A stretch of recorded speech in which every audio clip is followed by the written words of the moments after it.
할렐루야. 오늘도 함께 예비하는 우리 모든 가족들에게 하나님의 은혜와 능력과 평강이 넘치기를 주님의 이름으로 축원합니다. 하나님께서 지으신 피조물 중에서 가장 특별한 피조물은 단연 사람입니다. 성경은 인간이 특별한 피조물임을 상세히 다뤄주고 있는데, 하나님의 형상으로 지음을 받았다는 것이요, 그래서 영성과 지성과 도덕성을 갖춘 존재라는 점에서 그렇습니다. 하나님이 보시기에 심히 좋았던 인간, 여기에 생육하고 번성하여 땅에 충만하라, 땅을 정복하라, 모든 생물을 다스리라, 이러한 권한과 사명 그리고 능력까지도 허락해 주셨습니다. 그리고 무엇보다도 중요한 것은 생명나무의 열매를 따먹고 영생하게 하셨습니다. 모든 것이 흠이 없습니다. 완벽합니다. 그래서 하나님 스스로 창조 후기를 말씀하셨는데, 하나님이 지으신 그 모든 것을 보시니 보시기에 심히 좋았더라, 이것입니다. 그러나 조건이 있습니다. 하나님과 같이 되려는 욕망을 품지 말아야 합니다. 그래서 선악을 알게 하는 나무의 열매는 먹지 말라고 하시면서 내가 먹는 날에는 반드시 죽으리라고 엄격하게 경고하셨습니다. 그런데 인간이 불순종했습니다. 이로 인해서 죄가 세상에 들어왔고, 그리하여 사망이 들어왔고, 이때로부터 영생하는 존재가 반드시 죽는 존재가 되었고, 이것은 비단 인간만이 그런 것이 아닙니다. 모든 피조세계가 다 그렇습니다. 땅도 저주를 받아 가시덤불과 엉겅퀴를 냅니다. 그리하여 인간에게 순순히 먹을 것을 내어주지를 않습니다. 너는 평생에 수고하여야 소산을 먹으리라. 이로 인간 세상은 가시덤불과 엉겅퀴로 엉켜진 정글이 되어버리고 말았습니다. 사정없이 찌르고 피나고 고통스럽게 합니다. 인간은 수고하여야 소산을 먹습니다. 여기에서 수고라고 하는 말은 고통을 의미하는 말입니다. 고통이 없으면 먹을 것을 얻지 못한다는 얘기. 그래서 먹기 위하여, 살기 위하여 고통을 감내할 수밖에 없는 고단한 인생인 것입니다. 가시덤불 엉겅퀴와 싸워야 하는 인생, 이것이 운명이라면 운명이고 숙명이라면 숙명이고, 한마디로 말해서 죄의 결과입니다. 살아남는 자가 강한 자라는 말이 있듯이, 살아남기 위해서 더 강해져야 하고 더 잔인해져야 하는 정글의 법칙, 여기에서 양심이나 윤리나 도덕을 논한다는 것 자체가 우스운 얘기입니다. 양심이 밥 먹여주냐, 도덕이 밥 먹여주냐, 거슬리는 말이기는 하지만 그렇다고 딱히 반론할 여지도 없습니다. 정글에 무슨 양심이 있고, 정글에 무슨 도덕이 있고, 무슨 신사적인 룰이 있습니까? 힘 있는 자가 지배하는 세상, 힘 있는 자만 살아남는 세상, 악하고 음란한 세상, 믿음이 없고 배역한 세상, 지독히도 돈만 하는 세상, 지독히도 이기적인 세상, 고도화된 과학과 문목을 자랑하며 더 높이 더 웅장하게 바벨탑을 쌓아가는 지독히도 교만한 세상, 그 배후에는 사탄이 있습니다. 온 세상이 악한 자 안에 처했습니다. 그래서 로마서는 말합니다. 피조물이 다 이제까지 함께 탄식하며 함께 고통을 겪고 있는 것을 우리가 아느니라. 여기에서 우리는 사도 바울의 놀라운 영적인 통찰력을 보게 됩니다. 모든 피조물들이 허무한데 굴복하고 있습니다. 자연계의 그 외피의 아름다움을 보고 사람들은 탄성을 지르지만, 그러나 실상은 그 속에 추하고 더럽고 잔인한 투쟁의 세계가 있음을 보게 됩니다. 무서운 생존의 싸움, 살벌한 약육강식, 강한 자는 약한 자를 학대하고 강한 자가 독식하는 세상, 이것이 하늘과 땅과 바다에서, 자연계에서 일어나는 현상입니다. 세계적으로 꿀벌의 개체수가 현격하게 줄어들고 있다는 소식입니다. 우리나라도 올봄 전국적으로 78억 마리가 사라진 것으로 추정하고 있습니다. 세계 100대 농산물의 71%가 꿀벌로 인해 번식한다는 보고서가 있고, 이렇게 되면 사람의 식량뿐만 아니라 동물의 식량 조달에도 문제가 발생하고 생태계의 균형이 급격히 무너짐으로 인해서 인류가 위험해진다는 것입니다. 저도 이 자료를 보면서 지나친 기후가 아닐까라는 생각을 했습니다만, 지나친 기후가 아니라는 것이 전문가들의 공통적인 견해입니다. 바울의 말대로 모든 피조물이 함께 탄식하며 고통을 겪고 있습니다. 하나님이 창조하신 원형의 세계는 이렇지 않았습니다. 선하고 아름답고 조화롭고 평화로웠습니다. 피조물들이 서로 먹이 사슬이 되어 먹고 먹히는 약육강식의 원리가 지배하지 않는 세계, 평화로운 세계였습니다. 이리가 어린 양과 함께 살며 표범이 어린 염소와 함께 눕는 세상, 사자들이 소처럼 풀을 먹으며 젖된 아이가 독사굴에 손을 넣어도 물지 않는 세상이었습니다. 생명과 사랑과 자유와 평화가 충만한 세상, 그래서 하나님이 보시기에 심히 좋았던 세상이었습니다. 그런데 지금은 아닙니다. 아담이 범죄하여 에덴에서 쫓겨난 이후로는 아닙니다. 그래서 모든 피조물들이 만물의 회복을 기다리며 신음하고 있습니다. 통곡하고 있습니다. 이 세상 임금 사단이 장악하고 주인 행세하는 세상이 되어버렸으니 세상이 이렇게 무질서하고 혼란스럽고 잔인한 것입니다. 사탄이 예수님에게 와서 천하만국의 소유권이 자신에게 있음을 말하면서 나에게 절하면 이 천하만국의 영광을 예수님에게 주겠다고 제안을 합니다. 그도 그럴 수 있는 것이 사탄이 에덴에서 아담을 시험하여 타락시키는 일에 성공을 거둔 이후로 그는 무엇이든지 원하는 대로 할 수 있다는 기고만장 과대망상에 빠졌기 때문입니다. 이후로 인간은 죄인이 되어 사단에게 결정적인 약점이 잡혔습니다. 가인을 충동하니 아벨을 돌로 쳐 죽이고, 사울을 충동하니 신복 다윗을 죽이려고 했고, 헤롯을 충동하니 아기 예수를 죽이려고 했고, 예수님의 수제자 베드로를 툭 건드려 보니 주여 그리 마옵소서, 이 일이 결코 주께 미치지 아니하리이다. 예수님이 가시려는 십자가의 길을 저지하려고 했고, 가룟 유다를 충동하니 예수를 잡아 죽이는 일에 성공을 했습니다. 조금만 유혹하고 조금만 충동해도, 조금만 건드리기만 해도 속절없이 무너지는 죄의 종, 사탄의 종, 이것이 인생이고 이것이 역사이고, 그래서 성경은 말합니다. 온 세상은 악한 자 안에 처했다고 말입니다.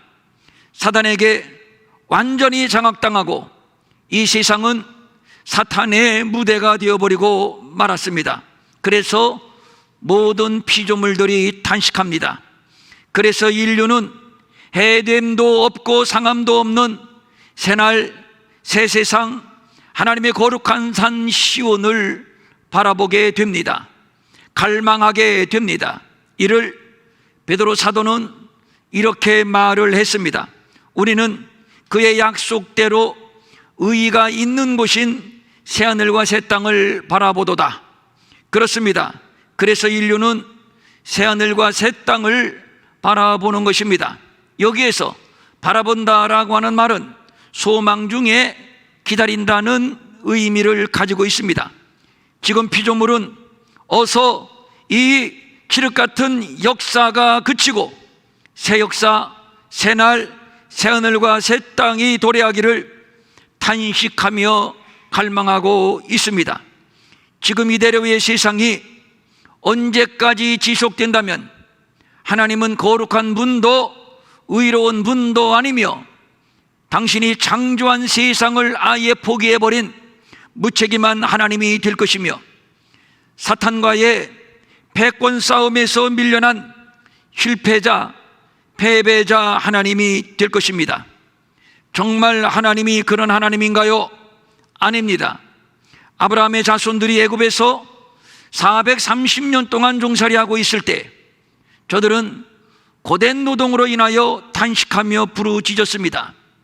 감당하기 어려운 육체의 한계 상황에서 하나님을 애타게 찾는 애절함 그 자체입니다.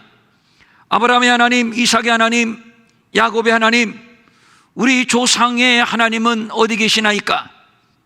조상들에게 하신 맹세는 잊으셨나이까? 정녕 약속의 땅 가나안으로 우리는 들어갈 수 없는 것입니까? 하나님, 이제는 더 이상 견딜 수 없습니다. 우리를 구원하여 주세요. 이것은 절규입니다.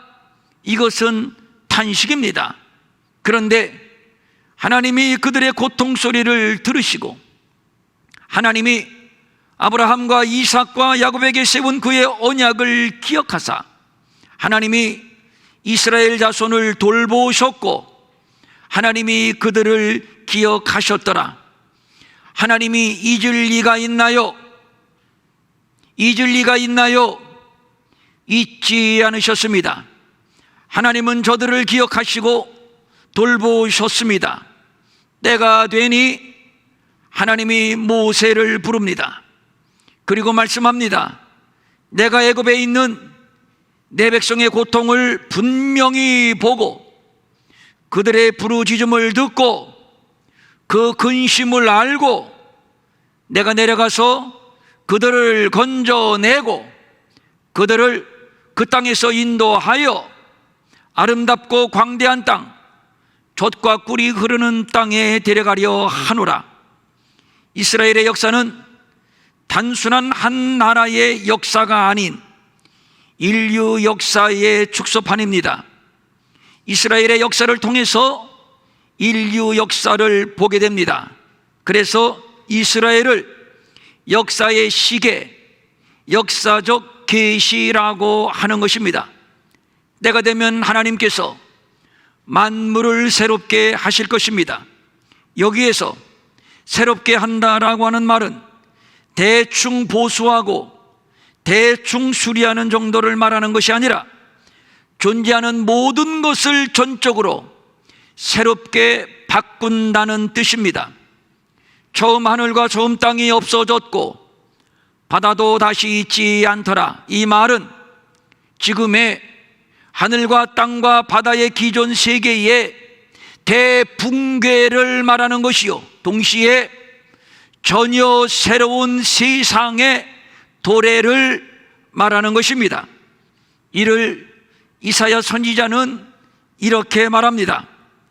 보라, 내가 새하늘과 새 땅을 창조하나니 이전 것은 기억되거나 마음에 생각나지 아니할 것이라.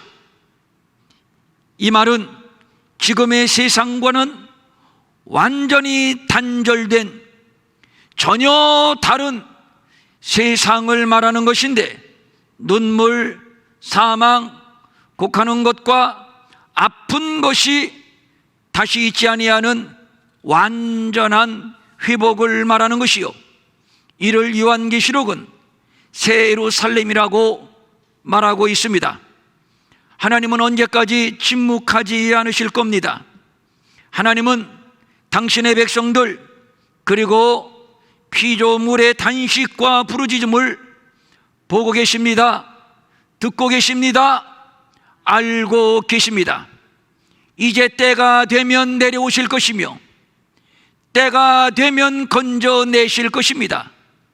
그리고 이 세상과는 전혀 다른 새 세상, 새하늘과 새 땅, 하나님의 나라를 이루사 우리에게 그 나라를 유업으로 주실 겁니다.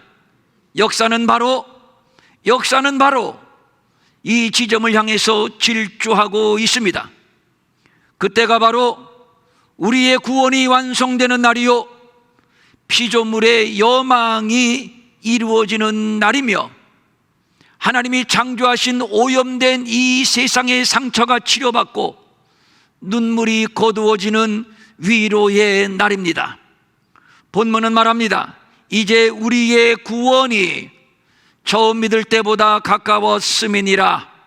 이 말은 예수님의 재림의 때, 세상의 종말의 때 만물을 새롭게 할 역사의 종착지가 점점 가까워 오고 있다는 얘기입니다.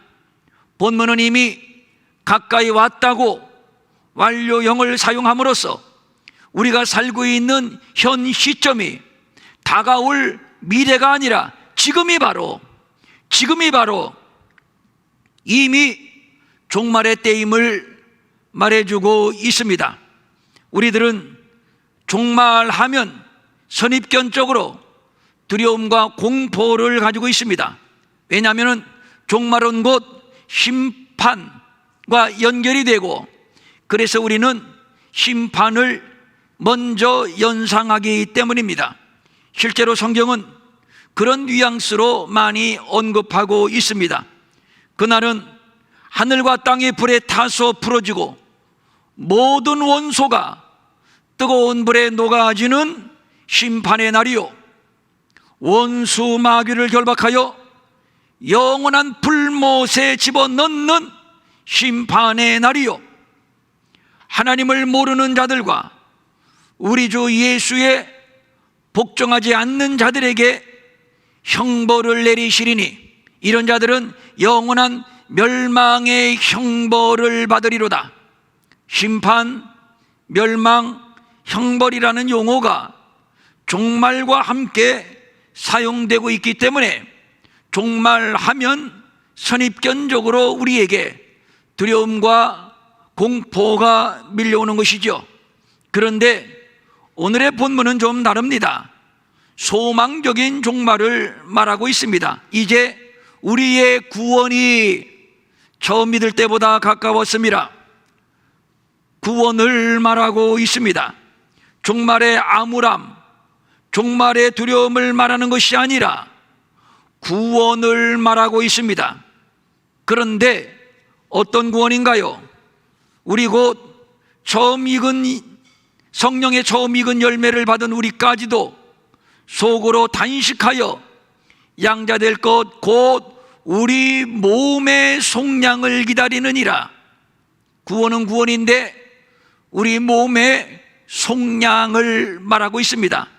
몸의 속량이라, 이 말은 예수님 자림하실 때 죽은 자는 먼저 몸으로 부활하고 산 자는 산 채로 주님을 맞이하는 종말론적 완전한 구속을 말하는 것인데, 이 말에는 아주 중요한 의미가 담겨져 있습니다. 현재적으로 우리 모두는 다 구원을 받았지만, 그런데 이 육체는 아직도 죄에 대하여 취약점을 가지고 있습니다.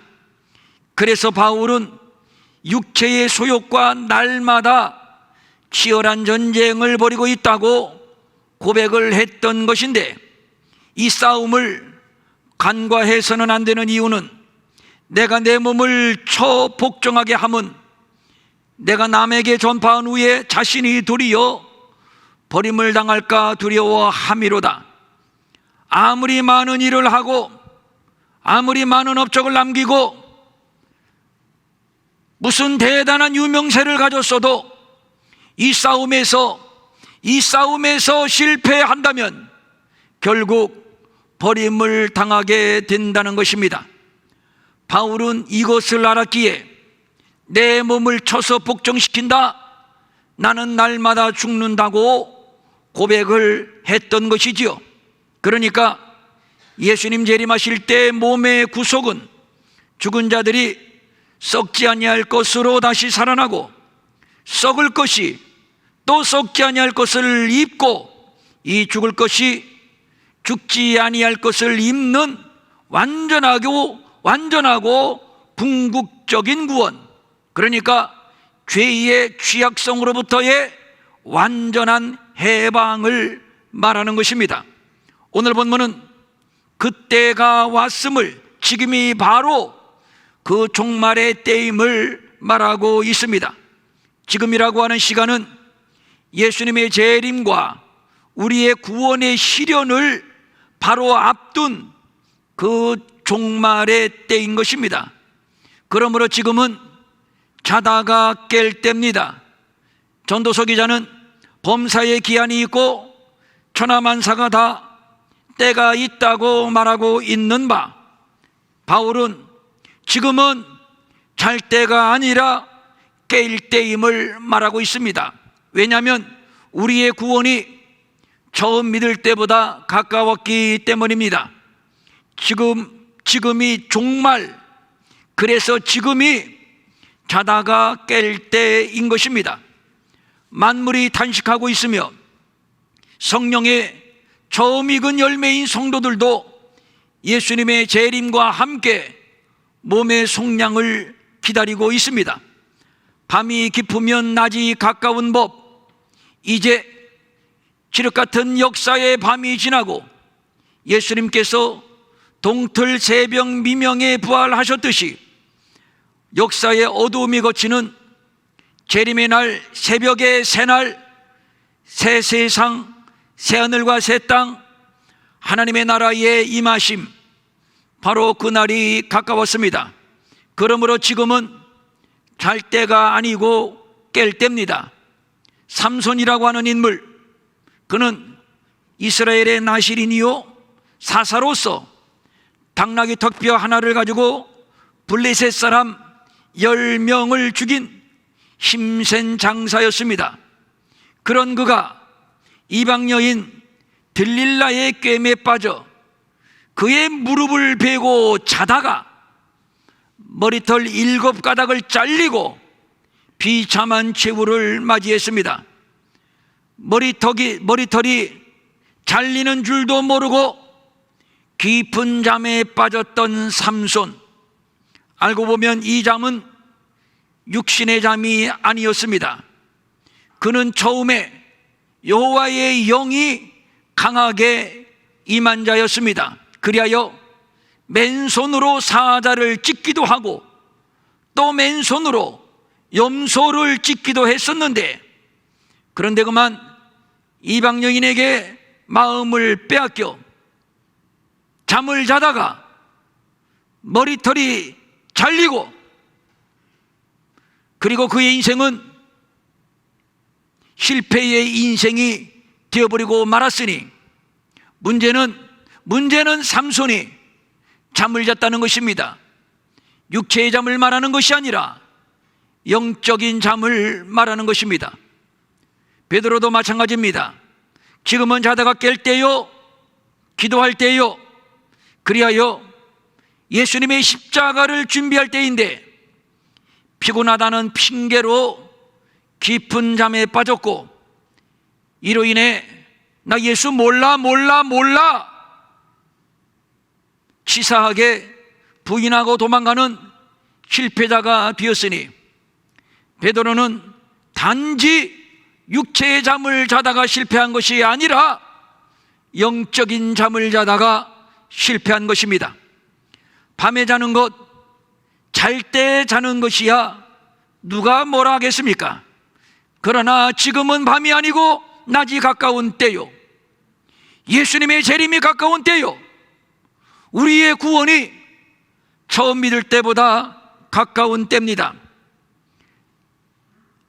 말할 수 없는 만물의 탄식이 이를 말해주고 있습니다. 그러므로 어두움의 이를 벗을 때요, 빛의 갑옷을 입을 때입니다. 어두움의 일에 대해서 본문은 구체적으로 적시해주고 있습니다. 방탕, 술취함, 음란, 호색, 다툼, 시기 등등입니다. 이런 일들은 어둠의 일들입니다. 우리 안에 죄의 본능들입니다. 갈라디아서는 이것을 육체의 일이라고 정의하고 있으며, 이럴 일을 행하는 자들은 하나님의 나라를 유업으로 받지 못한다고 아주 단호하게 못 박아 선언하고 있습니다. 그래서 본문은 말합니다. 오직 주 예수 그리스도로 옷 입고 정욕을 위하여 육신의 일을 도모하지 말라. 여기서 말하는 정욕은 집착과 욕망을 말하는 것이요, 성경은 말씀합니다. 너희가 육신대로 살면 반드시 죽을 것이라고 말입니다. 육신대로 살면 죄의 욕망에 집착하고 그 욕망에 질질 끌려다니는 삶을 산다면 그것은 멸망의 지름길입니다.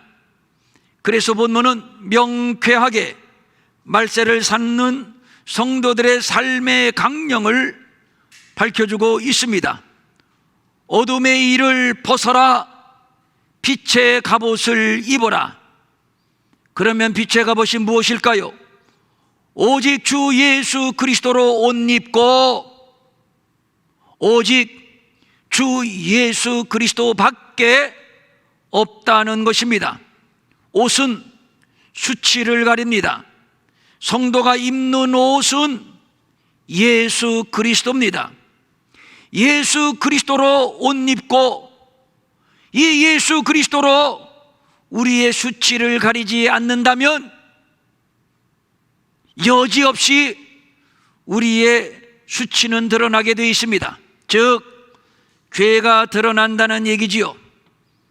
여전히 죄의 종으로 사탄의 하수인으로 조롱거리밖에는 아무것도 아니라는 이 얘기입니다. 보라, 내가 도둑같이 오리니 누구든지 깨어 자기 옷을 지켜 벌거벗고 다니지 아니하며 자기의 부끄러움을 보이지 아니하는 자는 복이 있도다. 부끄러움을 가릴 수 있는 옷, 부끄러움을 보이지 않는 옷, 이 부끄러움을 해결하는 옷, 그것이 무엇일까요? 예수 그리스도. 그런데 오늘 본문은 또 다른 용어로 우리에게 말씀하고 있으니 빛의 갑옷입니다. 새 옷을 입을 때는 입고 있던 헌 옷을 벗습니다. 어둠의 행실, 어둠의 습관, 어둠의 문화들을 단호히 잘라내고 단호히 청산하고 그리고 새 옷을 입는 겁니다. 그리고 새 날을 준비합니다. 새 세상을 준비합니다. 그 나라는, 그 세상은 새하늘과 새 땅입니다. 그 성은 해나 달에 비침이 쓸데없으니 이는 하나님의 영광이 비치고 어린 양이 그 등불이 되심이라. 만국이 그 빛 가운데로 다니고 땅의 왕들이 자기의 영광을 가지고 그리로 들어가리라. 우리는 빛 속에 빛에 속한 자들, 그러므로 우리가 바라보는 나라는 빛의 나라, 그러므로 우리가 입어야 할 옷은 예수 그리스도이십니다. 그 나라에 가까울수록 어두움의 세력은 더 강력하게 저항을 할 겁니다. 더 악하고 더 음란해질 것입니다. 노아의 때와 소돔의 때처럼 먹고 마시고 장가들고 시집가는 일에 온 세상이 몰두를 할 것입니다. 더 강렬하게 시험하고 더 강렬하게 유혹하고 경건한 주의 성도들의 믿음을 더 강력하게 흔들어 댈 것입니다. 이것은 전쟁입니다. 강한 자가 승리하고 승리한 자가 재림의 새벽, 새날, 새 세상을, 하나님의 나라를 맞이하게 될 것입니다. 쉽지 않습니다. 왜냐하면 사탄이 우는 사자처럼, 사나운 이리처럼 우리를 잡아먹고 씹어먹으려 달려들 것이기 때문입니다. 우리 안에 죄의 DNA, 이 육체의 본성을 자꾸 자극하면서 경건한 믿음의 자리에서 우리를 떨어뜨리려 할 겁니다. 쉽지 않습니다. 그래서 좁은 길입니다. 그래서 예수 그리스도 빛의 갑옷, 전투 장비로 무장을 해야 하는 것입니다. 이 모든 것이 이렇게 부러지리니 너희가 어떤 사람이 되어야 마땅하냐? 거룩한 행실과 경건함으로 하나님의 날이 임하기를 바라보고 간절히 사모하라.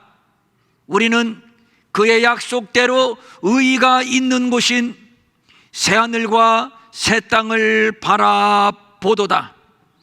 빛의 갑옷, 강력한 갑옷, 이것으로 무장하지 아니하면 결코 이길 수 없는 영적 전쟁, 그것은 바로 예수 그리스도, 그것은 바로 예수 그리스도의 보혈, 그 보혈의 능력, 그리고 그 예수를 담고 그 예수의 생애를 살아가는 것이요. 좀 더 구체적으로 말한다면 거룩한 행실과 거룩함으로 낮에와 같이 단정히 행하는 것입니다. 세상은 어둡습니다.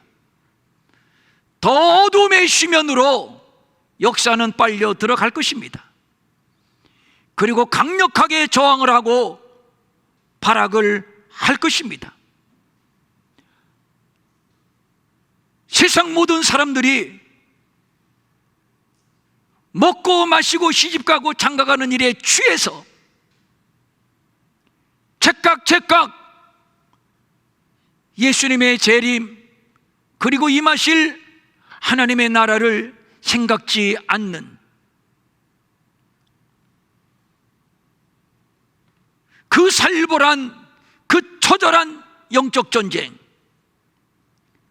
그런 어둠 속에서 우리는 낮에와 같이 빛의 자녀로서 빛의 갑옷을 입고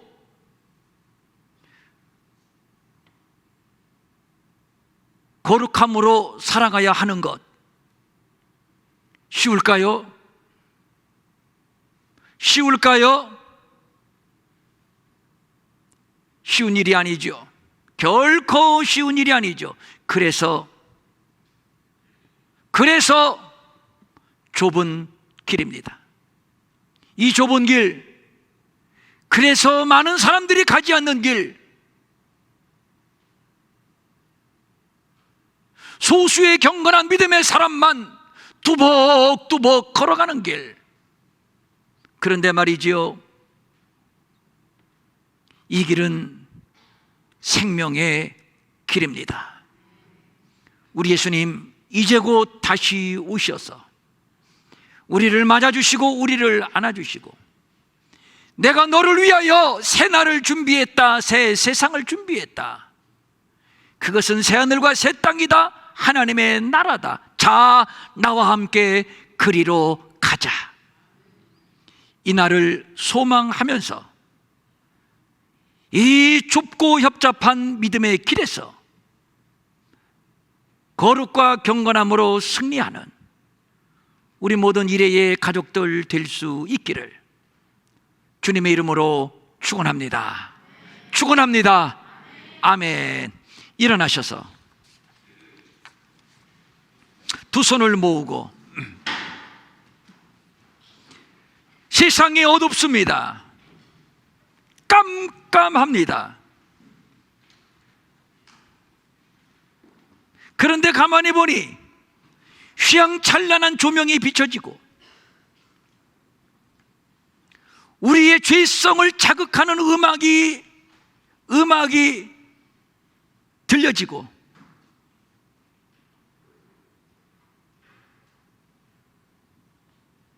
먹고 마시고 시집가고 장가가는 환상적인 무대가 바로 세상입니다. 우리가 이런 세상에서 낮에와 같이 단정히 행한다? 빛의 자녀로 산다? 이것이 과연 가능한 것입니까? 이것이 과연 누구나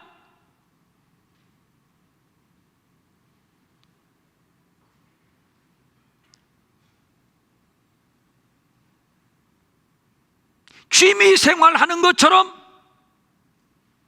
교회당 출입한다고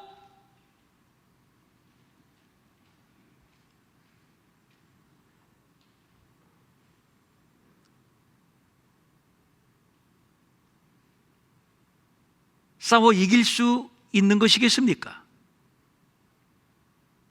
성경은 말합니다. 아니다. 이것은 전쟁이다. 사느냐 죽느냐 전쟁이다. 이기는 자만 살아남는, 이기는 자만 재림하실 예수 그리스도를 만나며 이기는 자만 장차 임할 새하늘과 새 땅 하나님의 나라를 유업으로 얻는다. 이기는 자만 싸워라, 이겨라.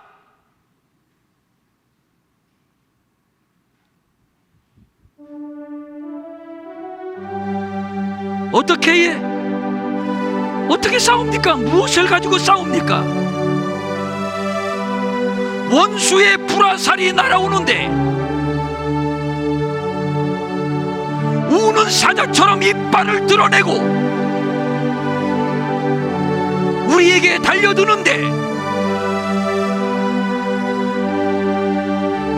무엇으로 싸웁니까? 어떻게 싸웁니까?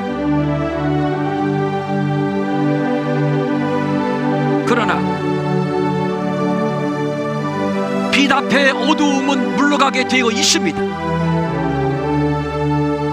우리는 빛의 자녀입니다. 빛은 예수 그리스도입니다. 그래서 오늘 본문은 말합니다. 빛의 갑옷을 입어라. 이 옷만 입으면 누구도 너희를 해하지 못한다. 어떤 원수도 어떤 우는 사자도 너희를 해치지 못한다.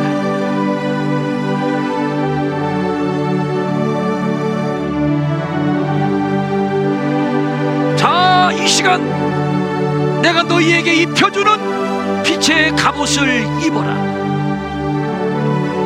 예수 그리스도, 예수 그리스도.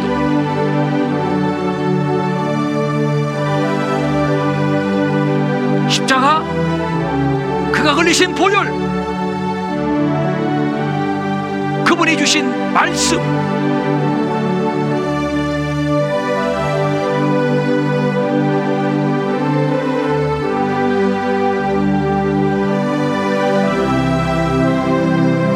이것으로 옷 입고 우리는 이 좁은 길을 넉넉히 걸어가는 것입니다.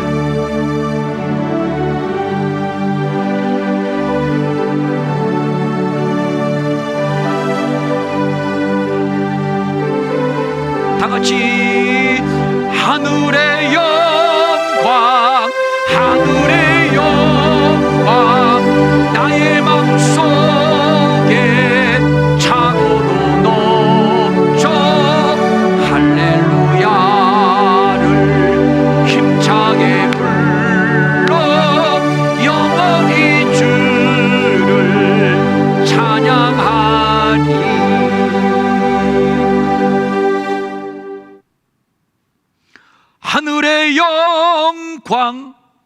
하늘의 영광 나의 맘속에 차고도 넘쳐 할렐루야를 힘차게 불러 날마다 이 좁은 길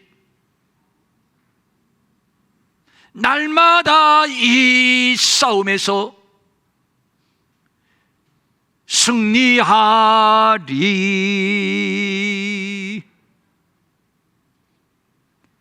여러분 정말 그렇게 되기를 정말 간절히 소망하십니까? 건성으로 대답하지 말고 정말 이 싸움에서 이기고 승리자로 주님을 만나기를 원하십니까? 성령님, 성부 하나님, 성자 하나님, 우리가 한 마음으로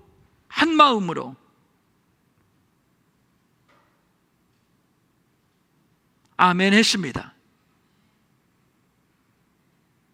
이 시간 우리에게 빛나는 갑옷,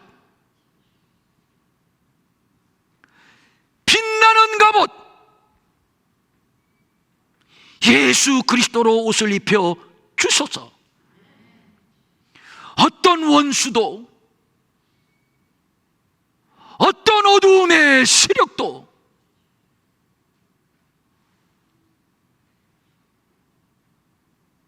우리의 영과 혼과 몸을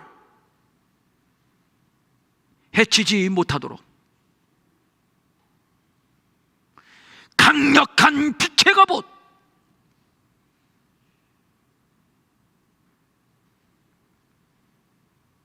예수 그리스도 이 시간 입혀 주시옵소서. 아니, 입혀 주신 줄로 믿습니다. 입혀 주신 줄로 믿습니다. 성령님,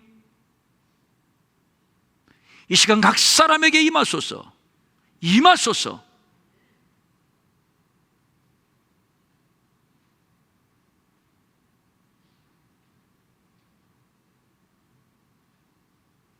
강력한 주의 군사, 빛의 갑옷을 입은 주의 군사,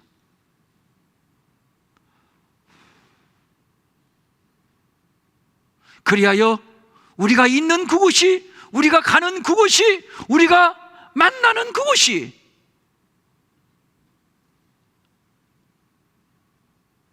빛의 세상이 되게 하옵소서.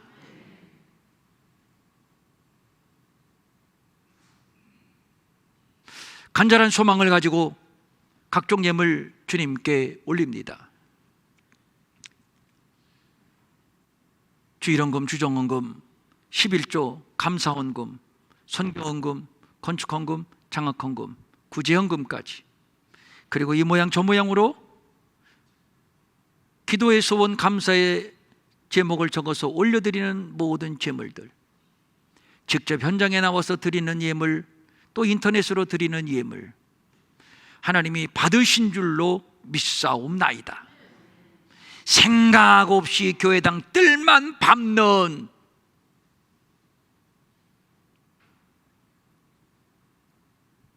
쉽게 무너지고 쓰러지고 실패하고 포기하는 그런 나약한 성도들 말고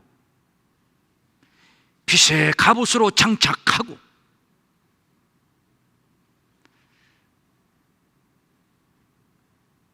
세상을 변화시키는 주의 용사들 되게 하옵소서. 육신을 입고 있는 동안 육체의 질병이 우리를 괴롭히지 아니하도록, 질병과 병만은 우리 주님의 이름으로 물리쳐 주시고 강건해지고 새로워지고 주의 일에 더욱 힘쓰는 우리 모든 성도들, 주의 종들 되게 하여 주시옵소서. 마음은 원이지만 가진 것이 없어 드리지 못해 민망히 여기는 성도들을 위로하시고 저들에게도 물질 주셔서 한 가지로 주님 앞에 바치며 쓰며 도우며 사는 풍성함이 있게 하여 주시옵소서. 이제는 우리 주 예수 그리스도의 은혜와 하나님 아버지의 무한하신 사랑과 성령님의 감화 감동과 위로와 안위와 능력과 평강이